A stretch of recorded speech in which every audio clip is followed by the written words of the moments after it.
তখন কামারপুকুর গ্রামের লাহাবাবুদের নাট মন্দিরে একটি পাঠশালা বসত।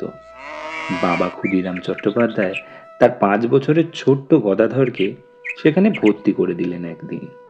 কিন্তু পড়াশোনাতে ঠিক মন বসে না ছোট্ট গদাধরের। অঙ্ক করতে গেলেই কেমন মাথাটাই গুলিয়ে যায়। তবে বাংলা পড়তে বেশ ভালো লাগে।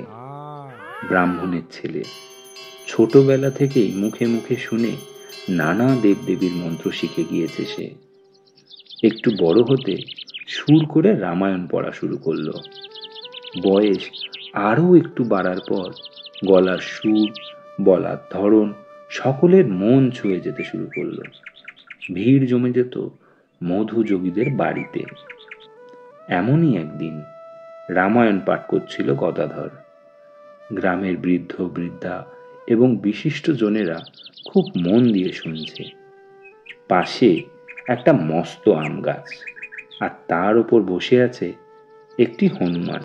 সে হঠাৎ করে লাফ দিয়ে গদাধরের সামনে এসে তার পাটা জড়িয়ে ধরল। আর তা দেখে সবাই চিৎকার করে উঠল, কেউ কেউ পালিয়ে যেতে শুরু করলো। তবে এই সবের ভিতর ভয় পেল না গদাধর। সে হনুমানটাকে পরম স্নেহের সাথে নিজের কাছে টেনে নিল এবং তার গায়ে মাথায় হাত বুলিয়ে দিল। কিছু মুহূর্তের জন্য মনে হলো যেন রামচন্দ্রের কাছে আদর খাচ্ছে হনুমান। তারপর কারোর অনিষ্ট না করে হনুমানটি সেখান থেকে চলে গেল।